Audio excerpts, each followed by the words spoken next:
Hi, I'm Pete Reilly. I'm here with Dr. Kent Hovind, and as I told Dr. Hovind, I'm a CPA, and I've written quite a bit about his case on Forbes.com.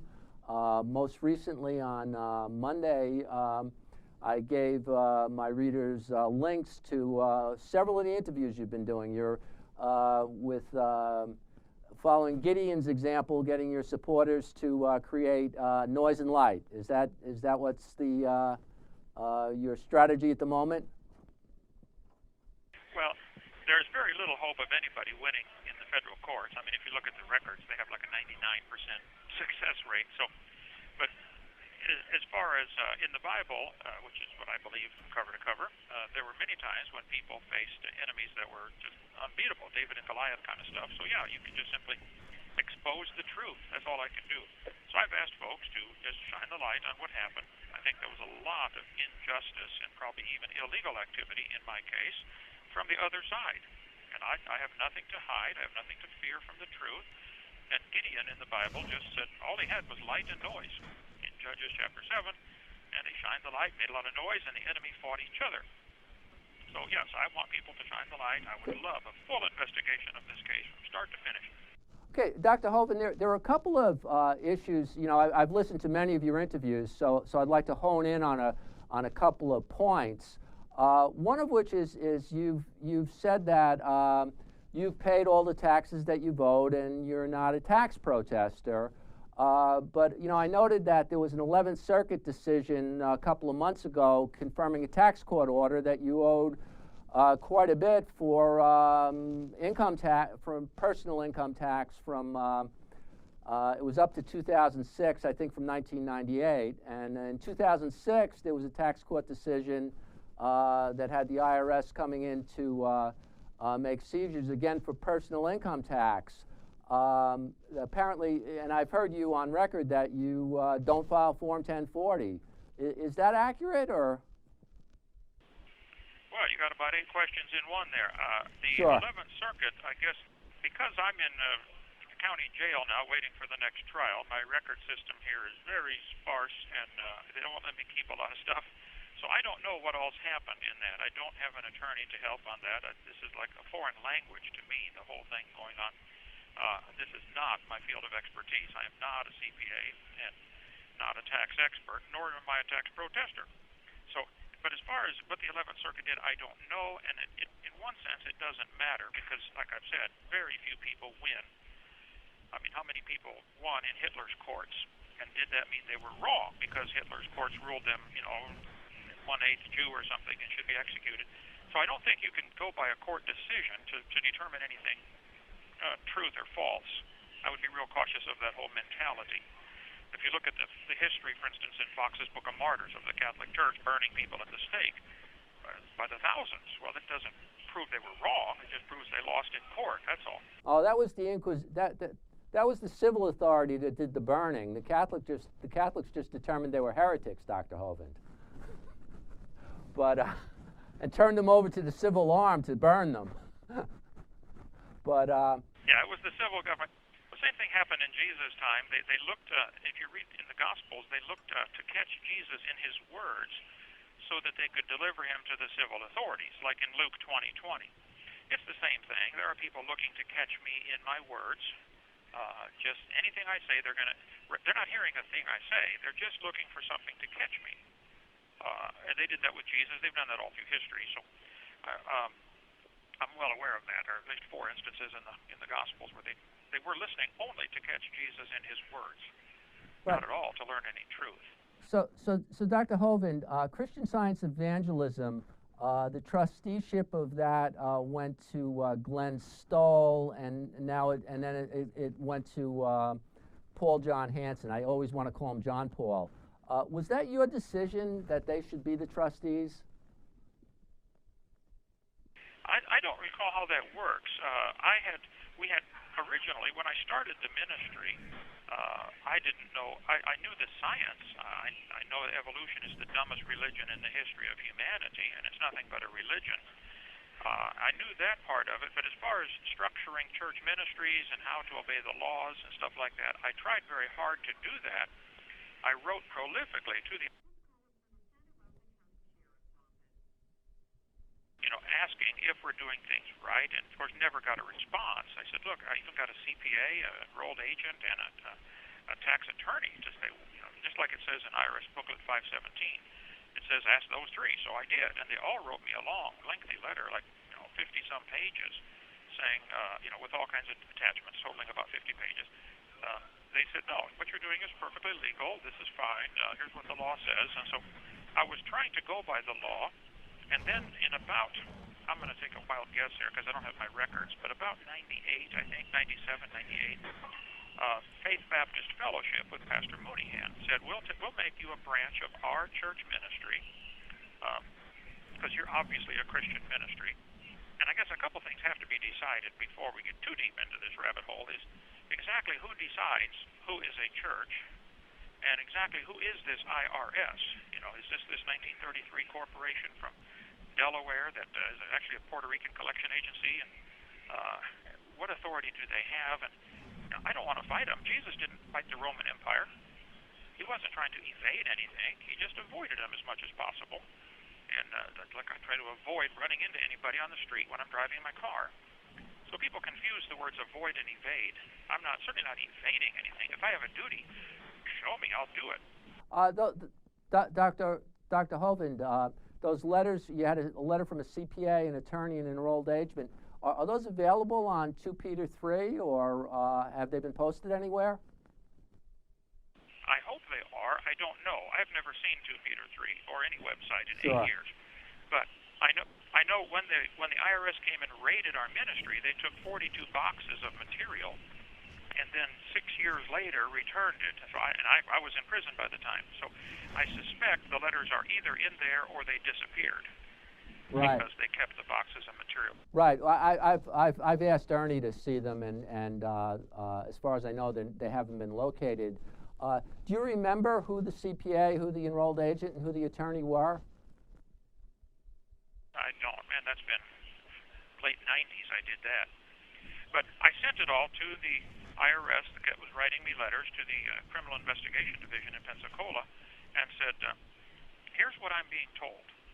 Would you please tell me if this is wrong? Tell me, I'll fix it. If I don't hear from you in 20 days, I will assume I've been told correctly and drop the subject. And I wouldn't hear from them for a year. And then they would write back, and always an unsigned letter, which I thought was interesting. An unsigned letter saying, send money. How much did you make last year? Send it in, kind of stuff. There's never been a time I did not answer one of their letters, and there's never been a time they did answer one of my letters. Wow. So this A lot of people. The CPA and this attorney and this enrolled agent said that you were not obligated to file Form 1040 personally? Well, as a person who's taken a vow of poverty and everything belongs to the church ministry, there's nothing to file on. What would I, if you make less than X number of dollars, as I understand it, you don't have to file anything. And so, no, there was no obligation to file. If there was, I would have filed it. And there's no obligation. There has to be a contract, is what they told me. If you don't have a contract, which is, I guess this contract is actually made when you make the W-2 form or something like that. But if the people who work for you don't have a W-2 or don't want a W-2, or if they're missionaries or evangelists, or especially if someone's ordained, which a lot of our people are ordained. If you have my 2005 affidavit that I sent to the grand jury, it was the third time I sent an affidavit into the grand jury. It's got all the laws and the code numbers right in there saying that a person who is ordained, such as myself, ordained May 25th, 1974, does not have to do certain things. Well, that would be with Dr. Hovind. The exemption is a person who's ordained can elect to out of the Social Security system if they have a religious belief. Their pay isn't subject to withholding, but they're still subject to income tax. And employees of churches, there have to be withholding. We still have a couple things. We need to exactly who is the IRS, where is their jurisdiction, what can they do, and who decides who a church is, and the difference between exemption and exception. vast difference there. I guess your ministry then became subject to the trusteeship of Glenn Stoll. Is that accurate? That was later. That was later. Correct. But first Okay. it was Faith Baptist Fellowship, Pastor Mooneyhan. And whenever I got anything from the IRS, I said, what do I do? And I would send it to him, and he would tell me what to do, and I followed his leadership. He then had a stroke and nearly died, and is still incapacitated to this day. I think half his body paralyzed or something like that. Major stroke. And he's a young man. I just turned 62 today, and I think he's a couple of years younger than me. But in 2002, I was preaching out in Washington State, and I met Glenn Stoll and a couple of people that work with him. And I explained the situation that we are a church ministry. I think it's called an auxiliary ministry in the Internal Revenue Code is what they consider them, like Billy Graham Evangelistic Enterprises or something. I don't know how that works. And he said, well, I have since 1982 been helping church ministries get established to be properly structured under the law. I said, great, that's what I want. So he contacted Pastor Mooneyhan. I don't know what all they did, but yes, Glenn Stoll became the trustee in, I think, early 2003. Okay. And that's when the charges stopped. In 2006, they arrested me on charges based upon activity from 99 to 2002. Yeah, Dr. Hovind, I guess I have this press release from the Department of Justice, stated April 27, 2005. I'm not going to, I'll read the whole thing, but I'll just give you some of the high points that Glenn Stoll of Edmonds, Washington was barred from promoting a tax fraud scheme using sham trusts. And the court found that Stoll sold a fraudulent corporation sole and ministerial trust scheme. The assistant AG said people who buy into tax fraud schemes are buying nothing but trouble. Past due bills with interest and penalties and the possibility of criminal prosecution. Do you think that that's what might have happened to you? Was this association with Glenn Stoll? Well, you'd have to take that sentence at a time. I agree that nobody should get into a tax fraud scheme, and I wasn't, and I don't think he is either. Read that first sentence very slowly and carefully. What is that? Sure. Okay, actually, I'll read. The Justice Department announced today, and this is in 2005, that a federal court in Seattle has barred Glenn Stoll of Edmonds, Washington, from promoting a tax fraud scheme using sham trusts and a corporation to help customers evade federal taxes. The preliminary... Hold it right there. That's what I want to talk about. I agree. Suppose I wrote an article that said, Peter Reilly is barred from robbing all the banks in his town. Oh, you'd say, okay, well, I don't do that. I haven't done it. Yeah. That's a meaningless sentence. They're saying he's barred from sham trust. That doesn't mean the trusts he was doing are sham. That doesn't mean that at all. Well, the Justice Department said, now think about it. The Justice Department said he's barred from promoting tax schemes. I don't think he was. But there's more, Dr. Hovind. Okay, there's more. I know, but see, they're starting with a false premise. They're starting with the false premise that he is promoting tax fraud schemes, and he's not. Well, give him a call for that. Okay, the court found that Stoll sold a fraudulent corporation sole and ministerial trust scheme, falsely telling customers that conducting their personal and business activities through a corporation, sole, and ministerial trust and treating them as churches eliminates obligations to file federal tax returns and pay federal tax.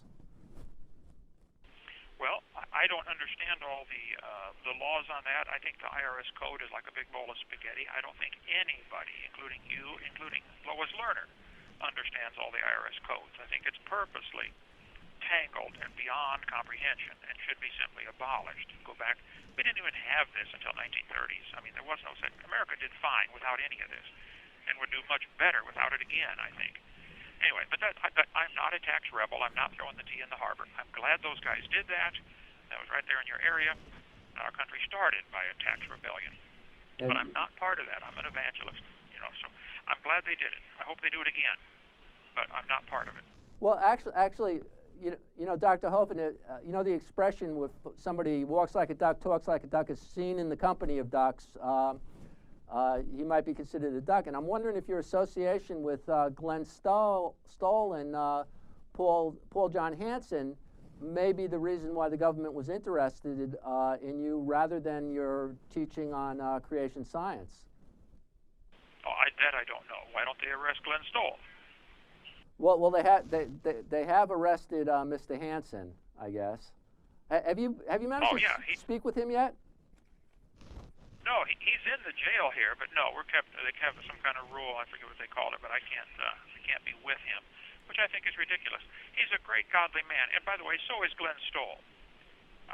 If you knew him, I think you'd find he's a wonderful fellow. He's a great guy. He's trying to obey the laws.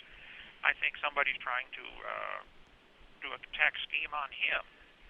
So I don't know. I don't understand all that, and it's not my battle. But if my association with him caused any problem, which I don't know if that put right, but no, before I even knew him, the IRS was writing me letters back in '96. I didn't meet Glenn until probably 2002, so I don't think that's the reason any of this. I mean, it may be. I'll find out in Judgment Day, but right. No, I know Glenn. I met with Glenn. I talked to Glenn for hundreds and hundreds of hours. And emailed him and wrote to him whenever I had questions. He was the trustee of the ministry, and I did everything he told me to do. And so I think what he did was perfectly legal. I still, to this day, think that what he did was perfectly legal or lawful, whichever, if there's a difference in those two words. Now, the IRS may not like it, if I understand. It's like the mafia doesn't like it when somebody gets out of paying their protection money. Okay. Well, that doesn't mean the IRS is correct and he's wrong. It just means they don't like it. And that I don't know. But yeah, I did what he told me to do, and I think what we did was perfectly lawful. Would I do it again? I don't know. I'd have to. I have never wanted to have trouble with anybody. I'm a peaceable man. I give the evolutionists fits because I show their religion to be retarded, which it is. Dr. Hovind, Dr. Hovind, if I could ask you one thing. To use the term retarded as an insult, I just it troubles me. But that's just my own personal opinion. That I guess I take. Well, but I take the word retarded to mean mentally slow or deficient, which is not necessarily an insult. It's just a fact. Some people are slower mentally or deficient mentally. It's not an insult or a cut down, and somebody who believes they came from a rock, I think, is mentally deficient. Oh, well, I appreciate that. Just my own personal preference. When kids use that term, it's they're discouraged from it nowadays. But so you believe Glenn Stoll. Now your son Eric is doing great things in your ministry, I understand. He's taken it. Yes, sir. I'm very proud of him. Doing a great job. And he I understand has chosen to be a little more conventional on the tax side. I looked up his organization. It's has a 501c3 exemption. It files a Form 990. There's no way I would know, of course, but I'll bet you Eric files an income tax return. And have you spoken to him about that? Do you approve of that, or where are you on that? We have not discussed that very much. I told him, when they took me to jail, I said, look, I want you to keep the ministry going. You do what you have to do, and that was apparently his decision. So it's his ministry, creationtoday.org, and I think he's doing a wonderful job. I think you'll find this same exact problem has existed all through history, where a decision has to be made. If you look at this historically, when Hitler took over Germany, for instance, the church was under attack right away by Hitler, and the German church split right in half. They were called the Confessing Church and the German Christians. Dietrich Bonhoeffer was the leader of one of those groups that was the more conservative, saying, look, because Hitler ordered the churches to put a Nazi swastika on their pulpit. And a bunch of Christians said no. They had Nazi baptisms, all kinds of stuff under Nazism. So the church had a decision. Are we going to do what Hitler says or not? Jesus said we should render to Caesar that which is Caesar's, and I agree. But the next part says, and to God that which is God's. The church is not Caesar's, though Caesar would like to control it. In China, to this day, there is still a split among the Christians between between the house churches, of which there are 60 or 70 some million Christians go to illegal house churches. And then there's the three self. I don't know if it's self-denial, self-something. Three self church, which is the communist-run church. So the question would be, does the government in America have the right to decide what is a church? And does the government in America, and I'll include the IRS in that group, whether that's part of the government or not is another story, but does the IRS decide what is a church? Does the IRS or the government decide what a church must do? Is the church required to be a tax collector for the Internal Revenue Service? Okay, so you were interviewed, Dr. Hovind, you were interviewed by Pastor Manning, and he touched on these issues to some extent. So you're saying that if Pastor Manning, for example, he's there as the minister, but he's got quite a substantial operation. He probably has somebody who cleans up the church, maybe a couple of people working in the office, and if he then withholds taxes from them, sends them a W-2 and that type of stuff, is that somehow inappropriate? I don't know what he does or how he does it. I know Greg Dixon is now 82 years old. He's the one in Indianapolis Baptist Temple that had the church seized and bulldozed by the IRS, and he's more knowledgeable on this topic than me. You could call him. I've got his phone number in front of me. Pastor, he's down in Central Florida. But no, if a person is required to pay a tax, they certainly should pay it. Jesus was born in Bethlehem precisely because of a tax of the Roman Empire. That's why he was born down there. So, yes, I think, though, that we need to be very cautious that we don't step in a trap and become entangled in something we don't need to be entangled in. I don't follow the rules of football because I don't get out on that field and play football with those guys. I may sit in the stands and watch a game, but once you step onto that field, you enter certain rules and regulations that apply to the people standing on that field. So, yeah, we always have to be cautious not to entangle ourselves in things you don't want to be entangled in. If you want to join a particular group, if you want to become a Mason or a Jesuit or something, then yeah, they're going to require certain things of you. Well, I don't want those things required of me, so I don't join those groups. I'm only a member of a Baptist church. That's it. I'm not a member of anything else and don't want to be. So I think that, if I owe something, if you know of something, by the way, you've reviewed my case, and like I said, I'm in favor of full disclosure. Show me what I owe, what tax I owe. For instance, Eric now, with his ministry, I would assume, being 501c3, does not pay sales tax. When I was running Creation Science Evangelism, we paid sales tax on everything because we did not want to be a 501c3. We thought that there was advantages and disadvantages, and the pastor said, no, the government creates 501c3 corporations. Is the church a corporation of the government, or is the church a creation of Jesus Christ? It's a pretty simple, fundamental question. Churches automatically have 501c3 status. They don't have to apply for it if they're actually churches. But I guess I'm taking that question a little further. If you have a regular Christian church that, in addition to the preacher, has a few employees, do you think it's wrong for that church to withhold taxes from the people running the office and cleaning up the church and stuff? Is that, like, sinful? No, churches can do what they want.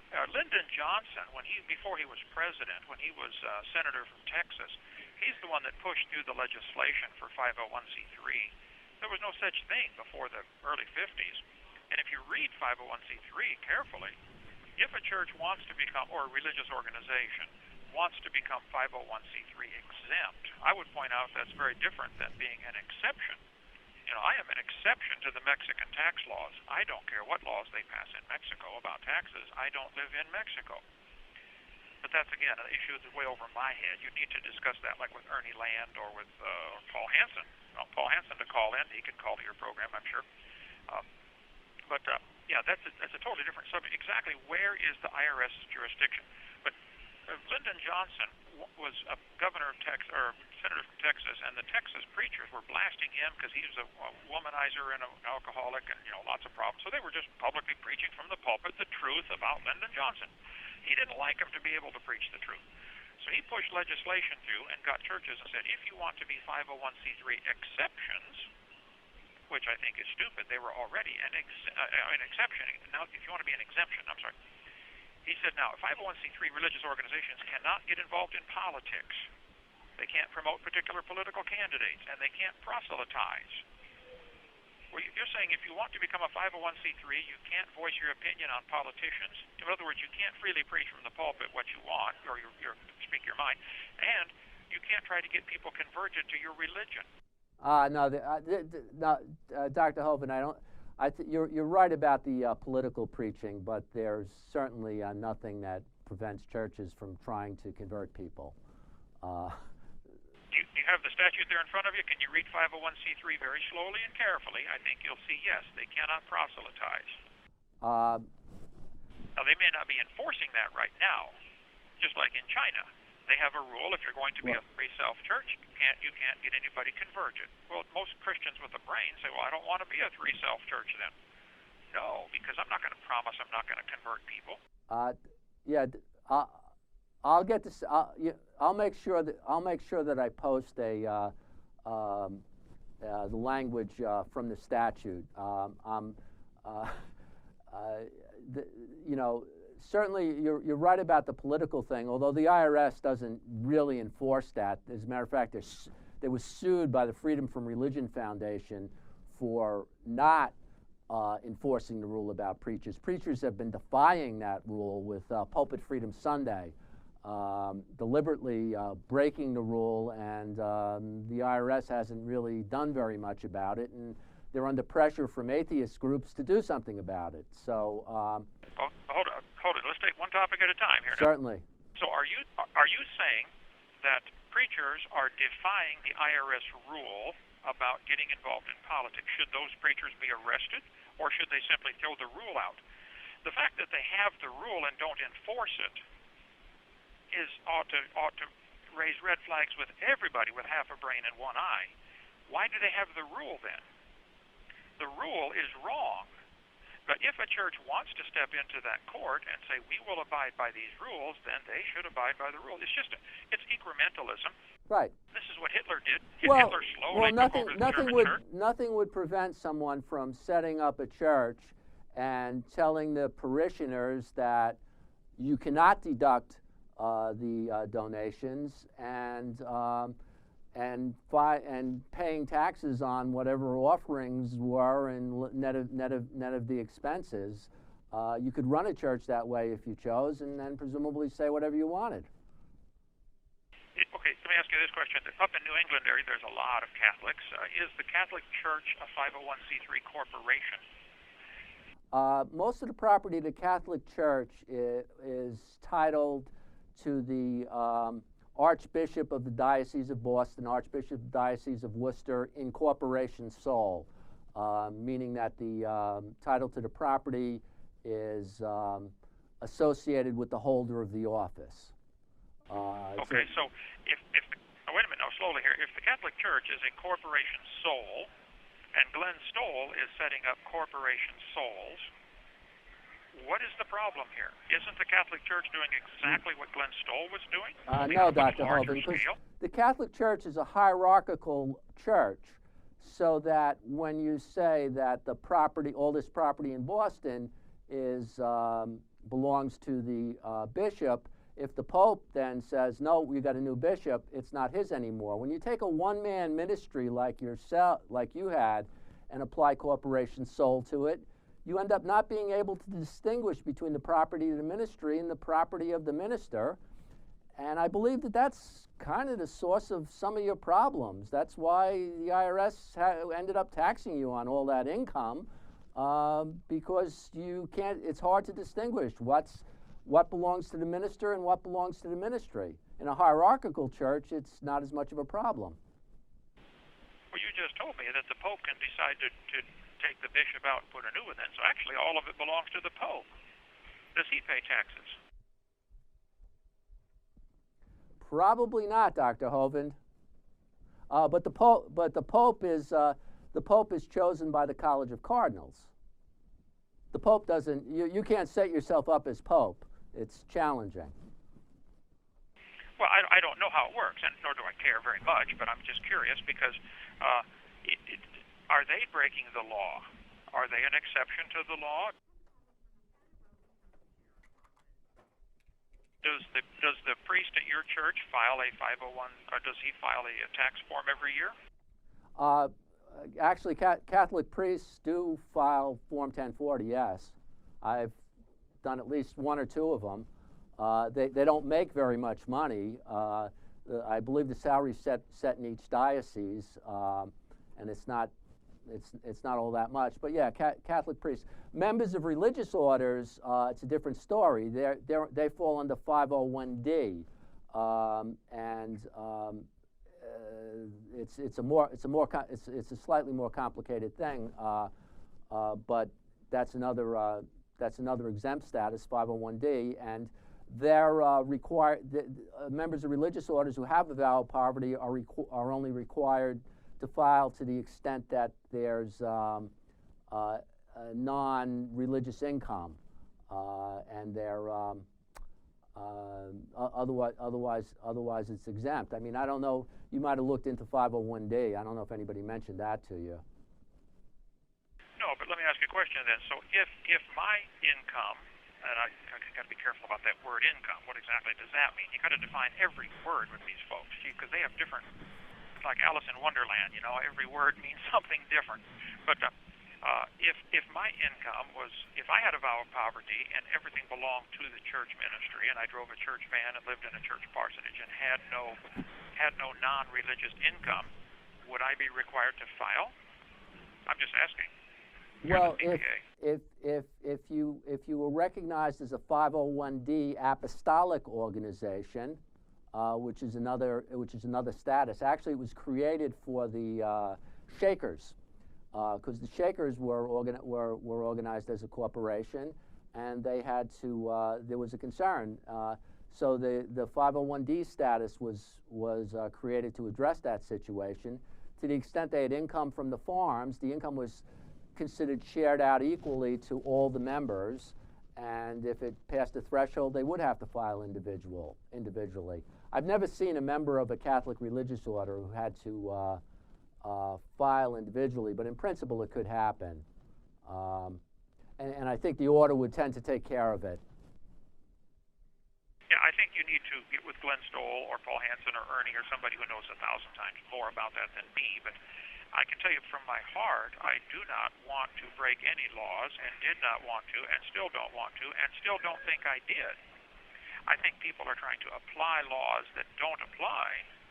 For instance, there's an alcohol tax that if you produce alcohol, if you make alcohol, you have to pay a certain tax, okay? I have never paid that tax because I have never produced any alcohol. I've never tasted any alcohol. Well, I had NyQuil about 10 years ago. But so, I mean, in 62 years, I've never tasted. I don't pay the tax, so am I a tax protester for the alcohol tax? No, of course not. I don't get involved in that activity. So I'm not aware of anything that I did wrong as far as taxes go. If you can show me specifically, please do. But all I ever get is general platitudes of, well, everybody has to do this. No, nobody's been specific. Well, Dr. Hovind, I'm sorry, my notes with the statutes are not here, but Section 1 of Title 26 indicates that individuals are subject to an income tax if they have income over a certain level, and it gets into what the tables and the rates are. And Code Section 61 of Title 26 defines income. It lists out its income is broadly defined, lists out 15 categories as examples, including compensation for services, and then there's a further section on that if you have if you have the income, you have a tax, you're required to file a return. I think that's 6103.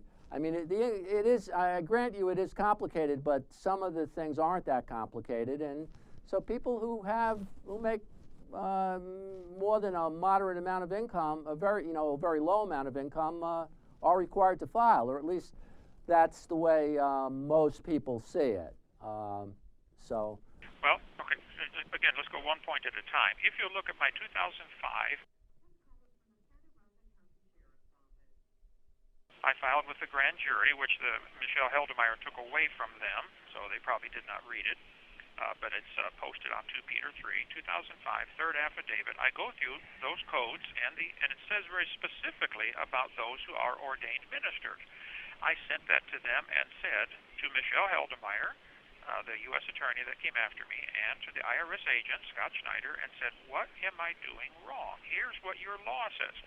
Now, you're a CPA. If a person with a business and income, etc., sent all of his tax information to 10 different CPAs and said, what should I do? How much do I owe? Do you believe any of those 10, their numbers would match exactly, or would they all come up with different answers for what he should do? Is the tax code so complicated that 10 CPAs trained in this business would still come up with different answers? What do you think? I think that there's the basic way, and what happens when you prepare tax returns, particularly for someone who has complicated business, going on. There are a variety of elections that you can make. There are some statutes that are subject to interpretation, and then there's the facts. One CPA might probe a little further, ask more questions, come up with additional deductions. But I believe that you would find that the range wouldn't be that enormous, and that they'd be able to account for the differences. For example, if I did a return and somebody else did a return and we came up with a different tax, we'd be able to sit down and go line by line, and I came up with 10,000, they came up with 11,000, and we'd be able to determine what the reason for that difference was. And somebody would say, well, I didn't think he was entitled to a charitable contribution. He didn't have a receipt. And I say, oh, that's a good point. Yeah, I should take that deduction out. And we'd be able to reconcile. I did have a question from something we discussed a minute ago before we get too far off traffic. Sure. Off topic. You had mentioned about Internal Revenue Code 501c3 says churches cannot get involved in politics. No, it's not actually in the code. I'll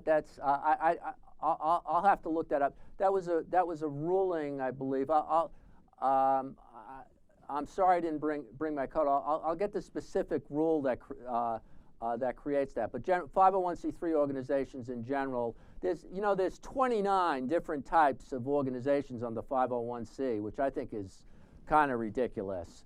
And each one has different restrictions. 501c3 is the gold standard because you can deduct contributions to a 501c3, where a 501c4, which can have a level of political activity, can't get charitable deductions. So you could organize your church as a 501c4, and then you could spend half your time on politics if you wanted to. But the deductions wouldn't be the deductions wouldn't be tax deductible. No, my question is different though. Can you imagine any of the prophets of the Old Testament? Can you imagine Moses taking a vow or promising he will not get involved in politics? I mean, God called him to go talk to Pharaoh, the king.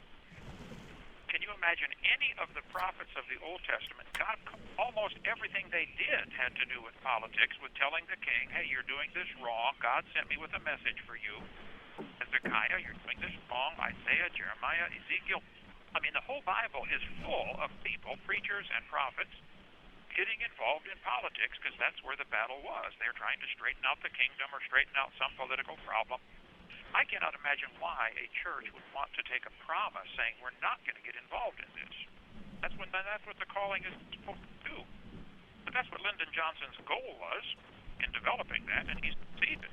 He shut the churches up. And the fact that the IRS isn't enforcing it right now, well, gee whiz, that ought to raise red flags for everybody. That means they could enforce it. Well, yeah, they do have resource problems at the IRS, Dr. Hovind. There's Tigta was looking at it the last time. There's like 11 million delinquent accounts, and they can't. If they work on the delinquent accounts, people will call up, and they don't have the people to answer the phone. So people making sermons about politics, I could see wouldn't be much of a thing. I'm afraid this is going to have to. I'm going to lose the studio, so this will be our last call. Okay, no problem. I do appreciate the time that you spent. I guess the question, I used to kid around and I'd say, I bet you, I don't think Kent Hovind could ever admit that he was wrong about anything. And then the first couple interviews, and you've said that you were mistaken about the the pre-tribulation rapture, right? You. Absolutely. If I am wrong about something, I will quickly admit it. You show me where I'm wrong. My wife can tell you many places where I've been wrong. 41 and a half years we've been married. But yes, if nobody has shown me what law I broke to go to prison, they give me general platitudes. Everybody must do A, B, C, and nobody has been specific with Glenn Stoll, to my knowledge. What exactly did he do wrong? They may not like it, but I don't know. I haven't seen Glenn in years. I've never met Paul Hansen. He's the trustee. I think everything was set up lawfully. And the government may not like it. I don't know. I'm trying to obey the law. And we were not a 501c3 corporation. A corporation is created by the government. The government does not create the Church of Jesus Christ, though they would like to control they want to control everything. Okay. I think the government has a very legitimate function. I'm in a room full of guys that need somebody to govern them. Trust me, I've been for 8 years now with a bunch of folks. I did a program on. Yeah. I would shut down the prison system and go to a biblical system. Right. I heard that. Now, under the Bible, really, you just have fines, corporal punishment, and capital punishment. That's it, right? Well, and I've asked hundreds of guys in here, which would you rather have, 20 lashes or 5 years? Give them an option. We don't have to make it mandatory. I'm not saying we have to beat everybody, but if you gave somebody an option, if you broke a law and they arrested you and the judge said, Peter, you're guilty, do you want 20 lashes or 5 years? Which would you take? Wow, that's a tough one, but... It's not a tough one. Come on. If you take 20 lashes, it's over. You're sore for a week, but you're home, and nobody has to pay for your groceries for the next 5 years. What we're doing now is we're punishing the wrong people. Right, and I guess really grave crimes you're thinking should be punishable by death, or? Oh, and they would prefer people that get double life sentences. Would you please just kill me? That's what they're asking. No, we got to lock you up for 40, 50, 60 years. I worked at the Supermax prison in Colorado. I worked in the kitchen out there, the only Supermax America has in Florence, Colorado. Those guys, 460 some of them, I think, are locked up for life. Most of them would prefer to be dead. What is their wife supposed to do? Get a divorce and feel bad for breaking her vows? Or stay faithful and lonely for 45, 50 years? This is an evil system. I think the IRS invites corruption just by virtue of what they do. And I would shut down the whole thing and go back to the constitutional direct or indirect taxes. A direct tax on an activity like becoming a doctor, and an indirect tax where the federal government says, hey, we need X number $1 million in Florida. You have 18% of the population. Florida, you figure out how to come up with it. But for a government agent to come knock on your door in your personal property and on your personal land and say, here, give me money or I'm taking you to jail, the whole concept is screwy. It's not what our founding fathers wanted. Now, even though I'm very much against the IRS and think they're wrong and do lots of things wrong, I am not a tax protester, though a lot of folks would like me to become one. I'm a guy who shines the light and makes the noise. So if it doesn't seem very likely, but if you were to conclude that, geez, Glenn Stoll was mistaken, you'd kind of say, okay. And but you're certainly not there yet, but No. If Glenn Stoll did something wrong, I'm not aware of it, and if he did, I wouldn't follow him. I don't follow. The fact that a leader of a particular organization loses doesn't. How many wars have been lost by the guys that were the good guys, but they lost the battle or lost the war? I mean, we almost lost the Revolutionary War up there in Boston area. 25,000 Americans died fighting the British. And a whole bunch of Americans after the war moved out and moved to Canada and said the wrong side won.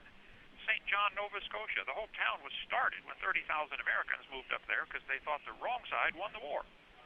So this has been a long, I mean, people are on both sides of this issue, and as far as the IRS goes, I don't care what they, if I owe something, show me. Jesus didn't go around fighting the Roman government at all. He just simply avoided them. If they come up and say, hey, do you owe taxes? Jesus said, hey, Peter, go catch a fish and give him some money. He did not tell Judas to take it out of the bag. He just told Peter, go, and it was only for him and Peter. It wasn't for the other 12 disciples. I mean, that's a very interesting story. The only story we really have about Jesus and taxes. So, to summarize here, I will pay anything that I owe. Show me what I owe. I think I obeyed the laws. I think I'm still obeying the laws. I want very badly to please the Lord. I'm going to stand before God someday, and so are you, and we're going to give an answer to everything we've ever said or done or thought about. I want to be ready, and I fear God a whole lot more than I fear any federal judge. I am trying to prepare for that day, and I'm going to try desperately to obey His word, preach what He tells me to preach, and obey the laws. Okay, Dr. Hovind, I guess if I could ask you a closing question, if you're released and Ernie Land were to come to you and say, Dr. Hovind, I have people who can finance a ministry for you, and they'll take care of all the business. You just preach, you say what you want, the message, but they're going to give you a salary, and they're going to want you to file an income tax return personally. Do you think you'd be able to do that, or? Well, I would certainly look at that. I mean, if that's what's required, somebody show me what law, and I will obey it. But certainly, yes. And Ernie is now setting up corporations, I believe. He said, even though the church is legitimate, it's right, it's not winning. I'm not one of those who compromises very easily. I think that's pretty well documented. If I believe I'm right, I'm going to stand right there. This is what I think is right, regardless of what anybody else thinks. So, but no, I'm willing to look at any options on the table. I don't want to fight with the IRS. I never did. I don't want to fight with the federal system. I want to go preach on creation and dinosaurs and now end times. So I want to be left alone. And I think they did the wrong in this case. I think if you look at the record, it's pretty clear. There's a lot of violations on the government side in my case. They wanted me locked up. And I think the same thing happened with the Jews in Nazi Germany. I think Hitler broke a lot of German laws. What he did is he changed the laws so that he could lock them up. I think the judge changing the jury instructions at the end of my trial to say less than $10,000 is a classic example. But it's Congress's job to investigate all of that stuff. It's not my job to judge the judge. But Congress should certainly look very carefully at everything happened in my case from start to finish. My case is a classic example of everything that needs to be fixed with the IRS, with the government, with the judicial system, and I just want to shine the light. Have you heard that? Have you heard of any congressmen who've expressed an interest in your case, Dr. Hovind? I have heard of quite a few, yes, but I think so far they want to remain anonymous at this point, and they're working together, I think, to do several things. But yes, there is definitely some activity there. So you think some of your supporters have the ear of congressmen and have spoken to them, and they may take an interest as this develops?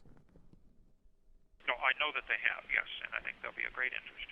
Okay, and you think this might be before your trial or after? That I don't know. There's also, there's many places this battle can be fought. One is in the federal courthouse at trial, where you have a 1% chance of winning. The second place it can be fought is in public opinion, like when anti-slavery back in the 1850s. I mean, the South was dead set for it, but the public opinion was dead set against it. I think public opinion is certainly in my favor on this. Everybody, I get thousands of letters here saying, look, we're for you, we're with you, we're praying for you. So check the internet, you'll see the same thing. Also, there's an international court in The Hague that you can talk to Ernie about that. Well, that was in your letter to Eric Holder. I think that was you referred to that. Correct, because if the local court won't follow the rules, or you can't get justice there. Of course, the appeal court is just part of the same thing, and the Supreme Court doesn't hear any cases unless they want to. So that's a joke almost anymore. Ask anybody who's tried to get there. Or look at the stats. Out of the 11,000 get submitted every year, how many get granted? Phil Driscoll's an example of that. His parsonage exclusion was limited, and he tried to appeal to the Supreme Court and didn't get anywhere. But yeah, that's a good just as an example. Nobody does. But another way this battle can be fought is in Congress ought to change these laws. They're the ones that write the laws. They should change them. They could change them in seconds. I'm hoping they call me to testify before Congress about IRS abuse. I think I've been abused if anybody has. I think we need to rein them in or shut them down. Some people just should not be trusted to carry a gun. You know, you just shouldn't let them have authority. They should be flipping a hamburger someplace. Well, okay. Well, Dr. Hovind, I really appreciate you calling. I wish you well, and I'll probably be speaking with Ernie some more. I spoke with Ernie somewhat before